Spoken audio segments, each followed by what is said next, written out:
శ్రీ షిరిడి సాయిబాబా జ్యోతిష్యాలయం మీకు ఎటువంటి సమస్యలున్నా జ్యోతిష్యం చెప్పబడును. ప్రేమ పూజ, భార్యాభర్తల పూజ, కుటుంబం పూజ, పెళ్లి, వ్యాపారం పూజ, సంతానం లేకపోవడం, నమ్మిన వారు రాకపోవడం, అనుకున్న పనులు కాకపోవడం, డబ్బు, వ్యవసాయం పూజ, కోర్టు సమస్యలు, స్త్రీ పురుష వశీకరణ పూజ, ఇంకా ఎటువంటి తీరని సమస్యలు ఉన్నా, పర్సనల్ సమస్యలు ఉన్నా జ్యోతిష్యం చెప్పబడును. పూజలు చేయబడును. వాట్సాప్ లేదా ఫోన్ ద్వారా సంప్రదించండి. Phone number 9515466718. జూలై మాసంలో 16వ తేదీన కర్కాటక రాశి జాతకుల యొక్క గోచార ఫలితాలు ఎలా ఉండబోతున్నాయో మీకు తెలుసా? ఈ రోజున ఈ రాశి జాతకుల జీవితంలో ఈ యొక్క మార్పు అయితే ఖచ్చితంగా వస్తుంది. అలాగే అతి పెద్ద ప్రమాదం కూడా వీరికి పొంచి ఉందండి. ఏం జరగబోతుందో వీడియోలో తెలుసుకుందాము.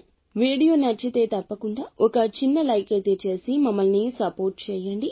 ఇక ఆలస్యం లేకుండా వీడియోలోకి అయితే వచ్చేద్దాము. గురుబలం బాగా తగ్గిపోయిన కారణం చేత మీరు అన్ని విధాలుగా జాగ్రత్తలు పాటించుకోవాల్సిన సమయం ఆసన్నమైందంటున్నారు జ్యోతిష్య పండితులు. ఇది మీకు చాలా అవసరము. ఈ సమయంలో అయిన వారు ఎవరు, కాని వారు ఎవరు తెలుసుకోవడంలో విఫలం అవుతారు. ఇదొక్కటే కాదు, మీరు తెలుసుకోవాల్సిన అంశాలు ఇంకా ఉన్నాయి. ప్రతి అంశం పట్ల ఎంతో జాగ్రత్తగా ముందుకు వెళ్తే అంత సేఫ్ గా ఉండగలుగుతారు. మీ యొక్క శత్రువులను మీరు కనిపెట్టలేకపోతారు. నిజాలు తెలియక శత్రువులతోనే చెయ్యి కలపాల్సి వస్తుంది. కాబట్టి ఈ విషయంలో కొంచెం అప్రమత్తంగా ఉండే ప్రయత్నం చేయండి. ఈ రోజు ఈ రాశి వారికి గౌరవ మర్యాదలు తగ్గుతున్నట్లు అనిపిస్తుంది. ఇక మీ మాటకు విలువ లేకుండా పోతుంది. ఇలాంటి సమయంలోనే మీరు ప్రశాంతంగా ఉండాల్సి ఉంటుంది. కోపతాపాలకు పోయి ముఖ్యమైన వారిని దూరం చేసుకోవద్దు. శత్రువులను పసిగట్టే ప్రయత్నం చేయండి. మీకు మరొక ముఖ్యమైన విషయం అయితే చెప్పాలి.